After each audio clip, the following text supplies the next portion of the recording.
Palavra pastoral, meditação. Meus queridos e amados irmãos, amigos, companheiros em Cristo, a paz do Senhor.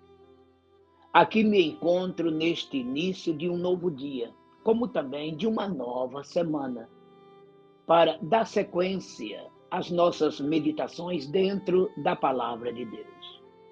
Vamos então mergulhar nas Sagradas Escrituras, conforme já iniciamos na semana passada. Estamos meditando dentro do texto que Paulo escreveu aos Gálatas, no capítulo 6. Na semana passada, meditamos nos versículos de 1 a 5. Nesta semana, vamos dar sequência. Hoje, estaremos meditando no versículo de número 6. E se você ler até o versículo 10, você vai conseguir entender aquilo que Paulo queria sempre nos ensinar e passar para todo o povo de Deus.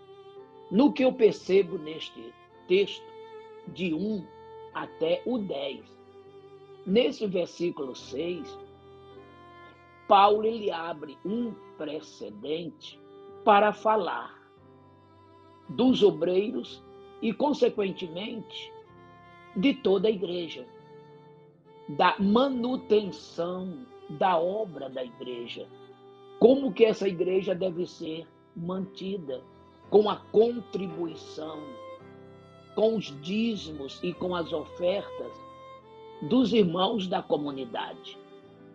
Pois, afinal de contas, o trabalho de Deus não é sustentado por autoridades, com raríssimas exceções. No que toca ao lado evangélico, a obra de Deus ela é mantida pelos dízimos e ofertas dos fiéis. É por isso que Paulo aqui, no versículo de número 6, deste capítulo 6, da epístola dele, Paulo, aos Gálatas, ele disse: e o que é instruído na palavra, reparta de todos os seus bens com quem o instruiu. Aqui ele está falando dos crentes que são ensinados, orientados, doutrinados pelos mestres. E esses mestres, pastores, obreiros, sacerdotes, precisam de ter uma vida integral na obra de Deus, como acontecia nos tempos bíblicos de Israel, quando a tribo de Levi, ela foi por Deus selecionada, separada, para cuidar da sua obra, de tudo aquilo que dizia respeito ao templo. Tanto os levitas, que cuidavam de toda a parte do templo, do seu lado burocrático, enfim, como também do sacerdócio, dos sacerdotes, que de maneira específica faziam os sacrifícios ao Senhor nosso Deus. E o trabalho sempre foi muito difícil e muito árduo, de sorte que as 11 tribos, elas tinham como trabalhar na sua agricultura. Cada tribo recebeu sua herança de terra e cultivava a terra. Mas isto foi vedado, ou vetado para os levitas. Deus disse que ele, Deus, seria a porção dos levitas. Então, os levitas viveriam dos dízimos das demais tribos, certo? Agora tem um detalhe. Até a tribo de Levi, que recebia os dízimos para o sustento da casa de Deus e o seu próprio sustento, esta tribo também dizimava. Ou seja, o dízimo é para ser dado ao Senhor em quaisquer circunstâncias. O levita recebia o dízimo das demais tribos, mas ele também dizimava, O levita dizimava, o sacerdote dizimava. Você encontra isto lendo Hebreus capítulo 7. Leia de 1 até o 10, principalmente os versículos 8 e 9, onde o escritor aos Hebreus escreve de maneira clara que até Levi, que recebeu o dízimo, pagou o dízimo. E olhe bem a expressão que ele usa, pagou. Porque dízimo é uma dívida que temos com o Senhor nosso Deus, independentemente de qualquer religiosidade. A 10ª parte sempre é ofertada ao Senhor. Lembre-se do que está escrito lá em Provérbios, capítulo 3, versículos 9 e 10, onde ali a Bíblia diz: honra o Senhor com as primícias da tua fazenda. E quando isto acontece, a tal fazenda prospera, cresce, porque é Deus quem faz isto. Lendo Malaquias capítulo 3, versículos de 8 até o 10, Deus faz uma séria advertência ao povo de Israel, que estava sonegando os dízimos e as ofertas alçadas. Deus chegou até a chamar aquele povo, de ladrões. O que é que ele disse? Roubará o homem a Deus? Todavia vós me roubais. E dizeis: em que te roubamos? Responde Deus: nos dízimos e nas ofertas alçadas. Com maldição, pois, sois amaldiçoados toda a nação de Israel. Esse é o versículo 9. Eu estou falando de Malaquias 3, 8, 9. E o versículo 10, ele confirma dizendo: trazei todos os dízimos à casa do tesouro, para que haja manutenção na minha casa. E depois fazei prova de mim, se não vou abrir as janelas do céu e vos venha maior abastança. No versículo 11, ele já diz que o devorador vem na vida daquele que não dizima o Senhor. Às vezes a pessoa está debaixo de maldição e não percebe. De repente as portas se fecham, o emprego desaparece e a pessoa não sabe por quê. Porque ele não é um contribuinte, um bom dizimista de maneira fiel ao Senhor nosso Deus. E isso não ficou no Antigo Testamento. O próprio Jesus, leia lá em Lucas capítulo 10, versículo 7, ele relata dizendo que digno é o obreiro do seu salário. E isto Paulo repete escrevendo a Timóteo na sua primeira epístola, capítulo 5, versículo 18. Mas aqui você pode ler versículos antes e depois, que você vai observar o que Paulo fala sobre os presbíteros, que representam pastores, obreiros, os quais se desgastam na obra de Deus e que precisam se manterem, se sustentarem, não é? Dando o seu tempo integral para a obra do Senhor. E o capítulo 10 de Lucas, onde Jesus relata isto, leia também antes e depois, e você vai ver como Deus faz questão de abençoar os seus obreiros que na obra de Deus trabalham, como aqueles que foram ensinados, receberam a semeadura da palavra, contribuem para que esta obra seja mantida. É de Deus que virá a total recompensa. E observando, senhoras e senhores, que no caso aqui, quando se fala da obra do Senhor nosso Deus, o que se vê é que esta obra ela é beneficiada quando a pessoa abre o seu coração para contribuir com a obra de Deus. Paulo, escrevendo aos Coríntios, ele já dizia que Deus ama todo aquele que dá com alegria, não com tristeza, não como se fosse obrigado ou obrigada, e sim prazerosamente, contribuindo com a santa e bendita obra do Senhor. Em Mateus capítulo 23, versículo 23, quando ele está fazendo crítica aos líderes das religiões judaicas, ele relata de maneira claramente que eles não estavam vivendo o que ensinavam, principalmente sobre o dízimo. Mas ele disse que convinha que o dízimo fosse dado e também as outras coisas fossem exercidas. Sendo assim, irmãos, a obra de Deus precisa da minha contribuição, precisa da tua contribuição, precisa da nossa contribuição. Vocês observem aí fora que a Igreja Católica, por exemplo, ela recebe muitas benesses do governo, né? Sempre os melhores lugares dos municípios e das capitais são destinadas aos grandes templos e catedrais católicas. Mas veja, católicas, né? Veja aqui no meio evangélico quão grande é a dificuldade de se adquirir um terreno. E para se conseguir um terreno é por altas somas. E ali os crentes precisam colaborar, não só para comprar o terreno, como também para construir o templo e depois fazer a sua manutenção. Hoje, nesta época do efeito estufa, onde tudo é muito quente, veja como a maioria de nossos templos, aqueles que têm algum recurso a mais, têm os seus templos climatizados. Ou seja, você pode adorar a Deus, cultuar a Deus de maneira mais confortável, porque o calor ali não te atormenta. Você está bem climatizado, num ambiente bem gostoso, né?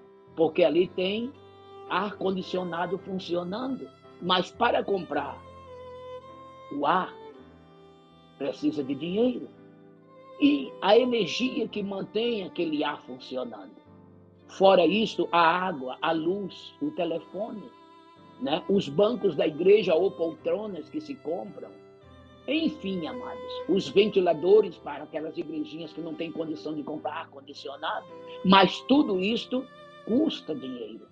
Não é apenas o sustento pastoral, mas é todo o sustento de uma obra, é do reino, porque ali se abrigarão almas que se renderão aos pés do Senhor. E este dinheiro que também é contribuído com a obra de Deus, ainda serve para sustentar os pobres da igreja com cestas básicas, né? Com aquela assistência social mais dinâmica, roupa para quem está despido, comida para quem está com fome, é o pagamento de uma luz, é o pagamento de uma água, é um condomínio que atrasou, alguém que mora, né, em seus apartamentozinhos, que não tem como ter uma casa melhor. Muitos moram em condomínios, né? De etapas, de apartamentos, enfim.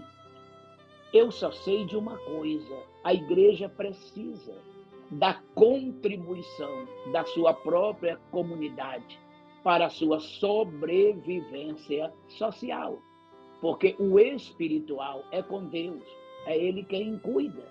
E é Ele quem fala ao meu, ao teu, ao nosso coração, para contribuir com a obra do Senhor, nosso Deus. Nada nesta vida se sustenta sozinho. Levando para este mundo aí fora, veja os clubes de futebol.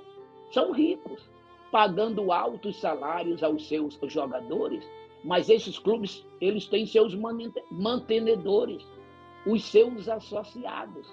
E além disto, né, vem as propagandas vindo da mídia e de empresas, porque nada nesta vida se autossustenta. E não é assim diferente com a igreja do Senhor. Eu preciso contribuir e você também. Então, quando Paulo está ensinando que aquela que foi instruído na palavra deve repartir dos seus bens para aquele que o instruiu, ele está se referindo não somente aos mestres que ensinaram, mas a toda a obra de Deus que está dando assistência tanto aos mestres quanto aos alunos, aos discípulos, porque quem hoje é discípulo, amanhã será obreiro. Quem hoje é aluno, amanhã será mestre. Quem hoje está principiando, amanhã será um experiente obreiro, obreira na obra do Senhor nosso Deus. E tudo isto vale a pena pensar. Então, aqui nesse texto, de 1 a 10, neste versículo 6, Paulo abre este precedente. Ele faz aqui ele coloca aqui este texto entre parênteses, né? Que a obra de Deus precisa ser mantida através das nossas contribuições. Ele usa aqui a figura do instrutor, porque é através do instrutor que as almas se rendem, são ensinadas e passam a pertencerem ao reino de Deus. E estas almas agora ganharão outras almas, e assim o reino de Deus vai crescendo, e para tudo isto se faz necessário o quê? Manutenção. O lado espiritual, a manutenção é feita pelo ensinamento da palavra, que dos mestres vem. Mas o lado social deste reino precisa ser mantido por finanças, por economia, não é? Para que assim as coisas aconteçam. Repetindo, é o templo que faz a sua manutenção em todas as áreas. São pessoas pobres e carentes que precisam da assistência social da igreja, e que tudo isso depende das contribuições dos fiéis daquela localidade, comunidade. Aí agora vai uma pergunta para você que não quer se calar. Você é dizimista? Você é ofertante? Você é um contribuinte da obra de Deus? Até o próprio país, né? Sendo que no país você é obrigado a contribuir por leis. Leis que obrigam você a pagar impostos, alíquotas, não é? Etc, etc. O imposto de renda, por exemplo, é uma dessas atribuições.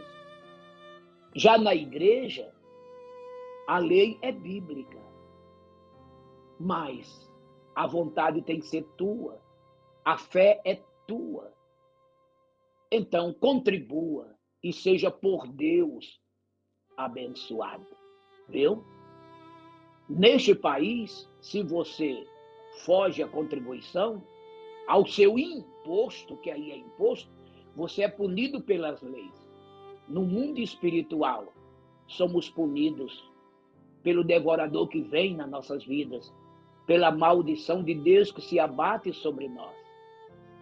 Está escrito lá, vou repetir, veja lá que está escrito em Malaquias 3:9, com maldição sois amaldiçoados. Está lá. É bom repetir, né? Malaquias 3, de 8 a 10. Então, irmãos, mas façamos isto de maneira muito alegre. Paulo disse, né? Vou até repetir de novo. Deus ama aquele que dá com alegria.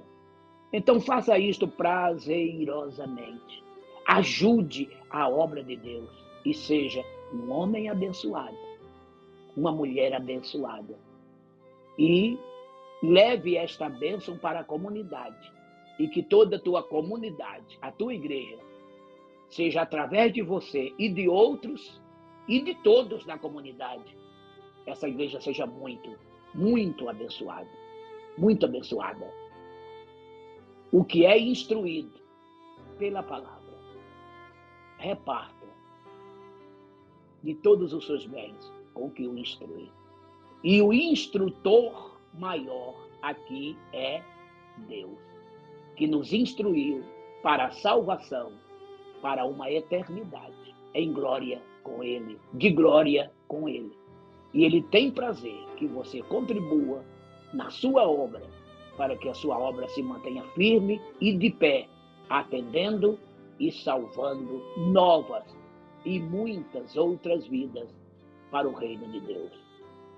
E o que é instruído pela palavra, reparta de todos os seus bens com o que o instrui. Pense nisto e Deus te abençoe. Meu Deus e Pai, eu te louvo por estar na tua presença, Senhor. Que tenhamos esta consciência de que precisamos ser contribuintes com a tua obra, e com o teu reino, para que esta obra se mantenha de pé e avante siga levando vidas para ti. Estenda a tua mão para curar os enfermos, soluciones os problemas. Tudo isso eu te imploro, ó Pai, em nome do teu Filho Jesus. Amém. Eu sou o pastor Mário Souza, que te deseja um abençoado dia e uma maravilhosa e próspera semana na presença do Senhor nosso Deus.